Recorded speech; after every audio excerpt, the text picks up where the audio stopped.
Thank you, Rose. So yes, I will be presenting this topic. And first of all, I want to give you guys some questions. Have you ever thought about what motivates you to sing? Are you more motivated to sing something that is vocally challenging, something that is trending, something you can relate to? Now, imagine being assigned a song you dislike or something you feel uncomfortable doing, but you're great at it. And people look at you and say, you should do that one. Would you still sing it? Yes? No? Maybe? I think it's important to understand that these songs we assign to our students can bring both positive and negative attributes. So now we're gonna go through our agenda, and first I wanna talk to you about the context for the repertoire selection. Then I'm going to tell you about the study, the methodology, and lastly, the results and takeaways. So my study is based in different topics. And the first one is culturally responsive teaching. Has anyone heard about this pedagogy term? So culturally responsive teaching was coined by Gloria Ladson-Billings, and it is known for the next characteristics: validation and recognition of a student's past experience and cultural education and understanding. It is a pedagogy that is multifaceted and inclusive. It is context-driven curriculum. It is there to empower. It is transformative. It strives for the student's emancipation. But most of all, it is a pedagogy that centers on the individual's dignity. So in just the United States of America, 11% of the 2021 grads of BFA musical theater students were Latinx. They identified as Latinx. I do not know the statistics for the UK. I tried to search for it, but I did see that Latinx is not a group that is filled out in the statistics, but there are 250,000 Latinx identified people in the UK, and they do feel as an invisible population. So the second big thing that I want to talk to you about is the self-determination theory. And there are two concepts that come within it. And it is extrinsic and intrinsic motivation. So what is extrinsic motivation? It is anything that has to do with the external motives that forces a person to do something. For example, memorizing or learning something to get a good grade, which could be learning a song because you have to get a good grade for your class.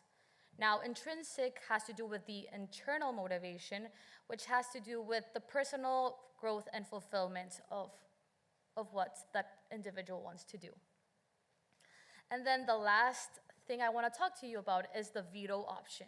So what is the student's veto option? Within the voice studio, students can veto any song without any questions asked by their teacher. And this was coined by Brian Manternach.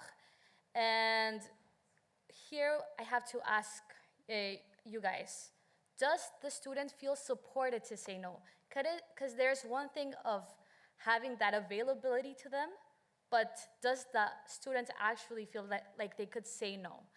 And this aligns with the autonomy supportive teaching model, and teachers take into consideration a student's learning.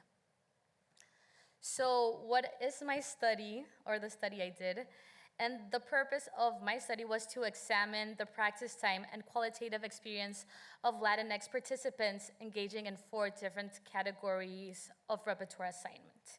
And I will be talking about those repertoire assignments in just a few, as well as analyze the participants' qualitative past experience in the vocal studio. So my methodology is a mixed method study, and it had both qualitative and quantitative aspects. And I had a total of 9 participants who were all 18 years or older. They identified with the Latinx culture. They are musical theater BFA students, and they are comfortable singing songs that are traditionally sung by female characters.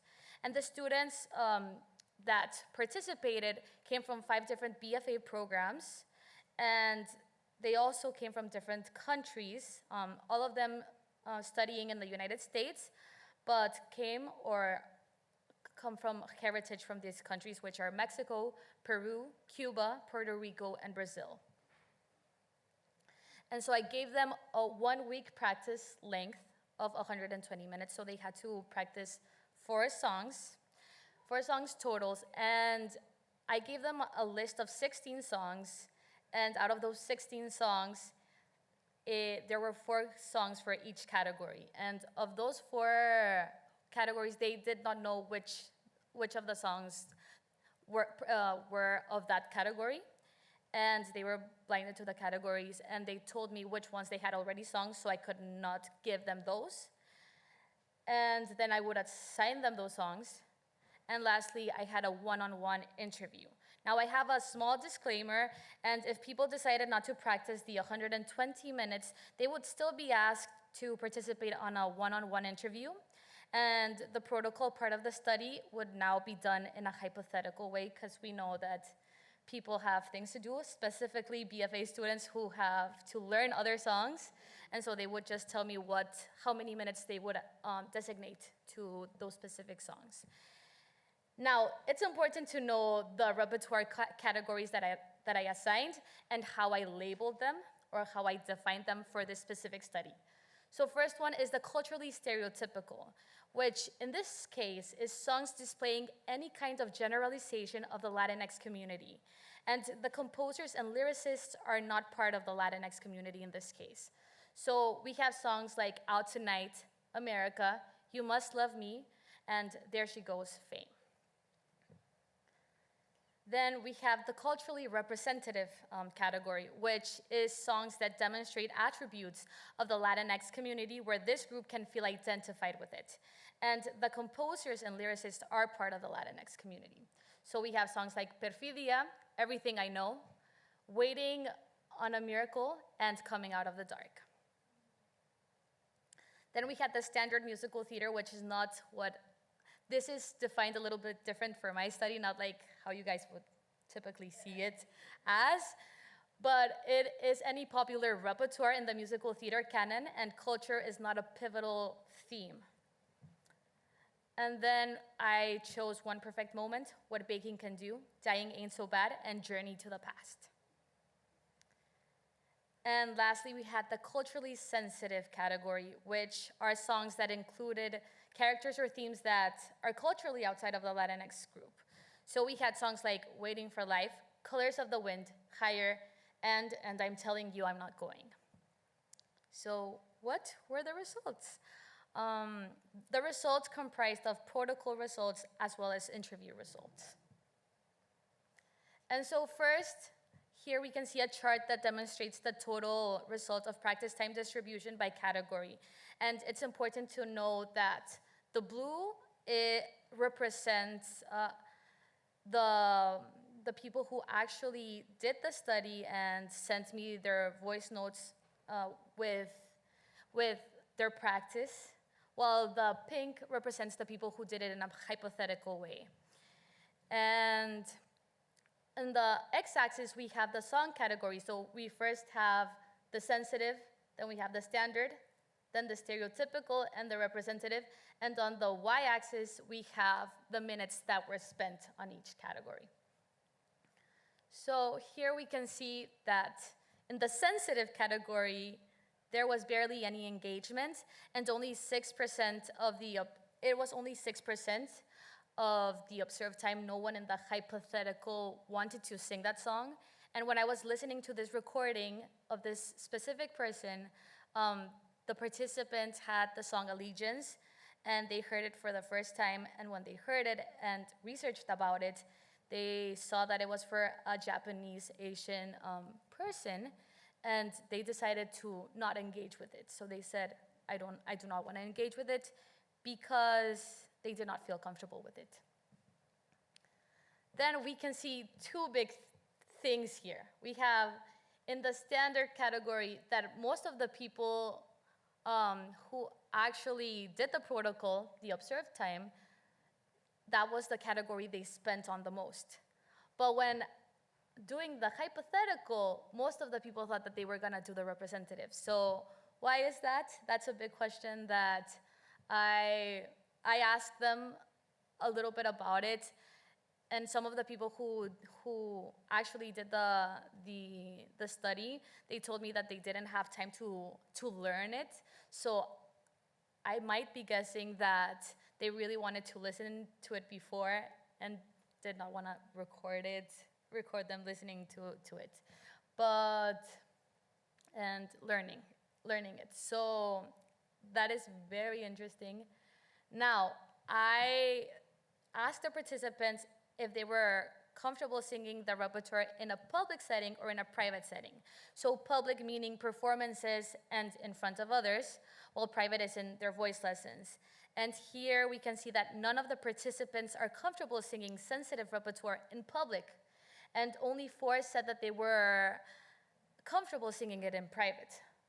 But let's think about this.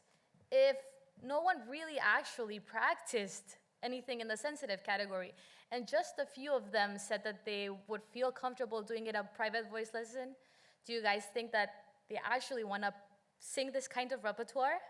So that's just something that we have to ask ourselves and see what actually is something that they want to sing, since there's a big repertoire in the musical theater canon. And then also a very interesting thing is that in the standard and representative category, all of the participants felt comfortable singing this rep in both a public and private setting. But in the stereotypical one,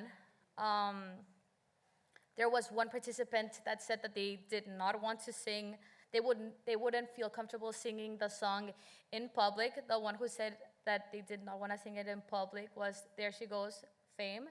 And they said that they do not want to reinforce those stereotypes that the song pertains. And then the person who said that they would not sing it in private, they were assigned America, and they said that they would feel ridiculous singing it in front of a teacher, and they would only do it for a show just because they're with their people and that camaraderie that comes within it. And then I asked the people if they felt more motivated to sing culturally specific songs, and 7 out of the 9 participants mentioned that they are. And the reasons why, the reasons they gave me was that they feel familiarity and home within culturally responsive repertoire. And they talked about the rhythms being more known to them. They told me that it reminds them of home, but mostly they want to be telling stories that are important to them. Now, we're going back to extrinsic motivation. So we've seen that people are, they're motivated to sing cultural songs, but what are the other reasons that are attached when singing other kinds of repertoires or cultural repertoire? And the first one is getting cast in a show. Many participants mentioned that this is something that they have present, as well as voice teachers, casting directors, and peers' perceptions and expectations of them for being part of a specific group. So this is what one of my participants said, participant 7, and they mentioned, I think that it's important to learn culturally specific songs because a lot of them are roles that feel more achievable for me as a performer. And it kind of feels like wrong to say it this way, but learning songs like that is important in case people look at you and automatically think, oh, I can see this person in this role. No one's really ever told me this, but I feel like people have an expectation for me to sing, for me to know how to sing Breathe from In the Heights, because they look at me and they think, in the heights or on your feet, and that's kind of how I've been made to perceive myself in this industry. And then, during the interview, 6 out of the 9 participants mentioned that being put into a box is the downside of learning cultural material. Why? Because of the stereotypes within the Latinx repertoire. Participant 1 mentioned that, said, I'm only ever gonna get cast as like angsty, sarcastic characters, hot-headed characters, and that's just how it is. Outside individuals reinforcing these stereotypes.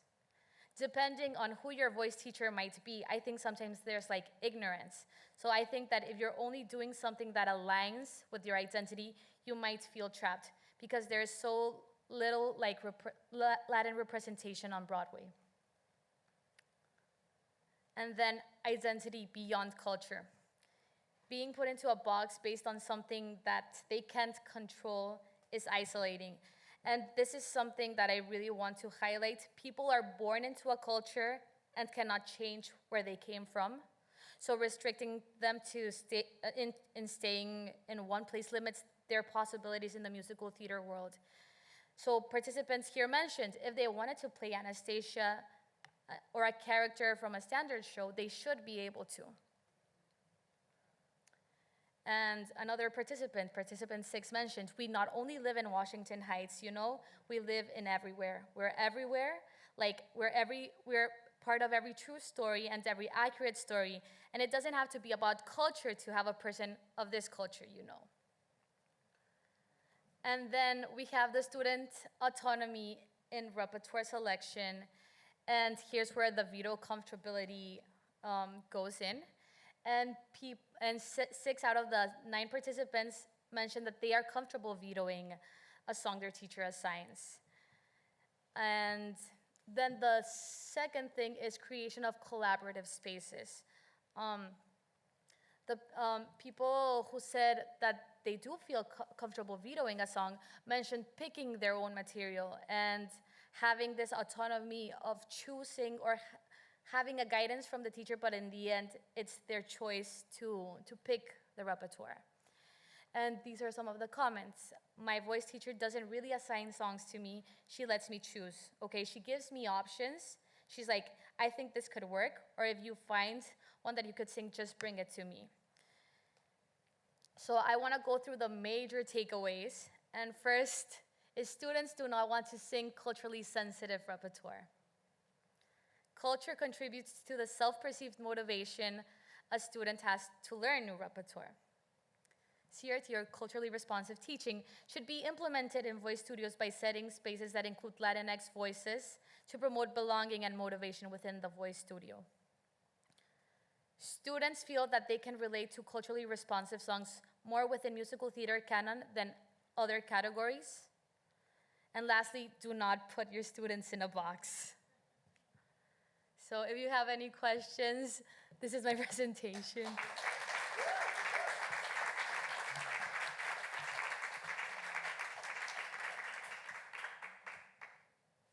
Yes. I just want to thank you. I think this is excellent research, and it is so interesting, and it is so important. So I'm not sure that it's a question. I just love it. Thank you so much. Thank you. And I wanted to know, will you expand on it? Are you thinking about doing like another research project with maybe more scope, or a survey that can go like across more people? Yes, so this following year, I'm gonna be continuing this project, and because many of the participants as a whole are unreliable, we all know that, and we have to make the easiest things available for them. So maybe like for me, the next step would be condensing this and having more of like a survey or just a one-on-one interview, asking them a hypothetical time and being able to have this in a larger sense rather than just 9 people. Just a follow-up question. Were they all from the East Coast of America? No. No? Some were of the East Coast and some of them were from the Midwest. Okay, and so none from sort of the West Coast? I'm just wondering if there's like any difference in areas. I do remember, so I had a few participants from, actually 4 were, most of them were from the East Coast. I'm pretty sure it was 6, where 3 were only from the Midwest. And the people from the Midwest did say that most of their teachers are not from the global majority, and that they did have these encounterments of them wanting to push on them singing cultural material. And one of the students said, my teacher, which is Latinx, helps me and guides me, and it's perfect. But then I do have other classes, like their audition technique classes, where they say, oh, you should bring this song. And it has to do with not only your private voice teacher, but also all of the teachers that are within the department. And so I did see that from the Midwest, that most of the people had teachers not from the global majority. And there was more teachers from the global majority on the East Coast? There were also some, It is very so interesting. interesting. Like if you did a survey, maybe you could add that question in about, where do your teachers come from? Because that's very relevant, right? That's so, thank you. That's great. Can you say the makeup in terms of, you mentioned either international students or potentially first gen, second gen, in terms of their relationship with how long they've like with grandparents or parents benefit? Yes, so from the United States, let me see, 1, 2, 3. I think it was 3. One from Puerto Rico, which is, they do not. Well, the person in this interview did not consider themselves from the United States, and then the rest were from their native respective countries that had gone there. Any Afro-Latin, no. There, I will say there was a specific one from Brazil, and this specific person did mention that people think that they speak Spanish when they don't. And they said they are comfortable singing 1 or 2 phrases in Spanish because they do belong to the Latinx group, but if you assign a song that is fully on Spanish, they do not feel comfortable singing it.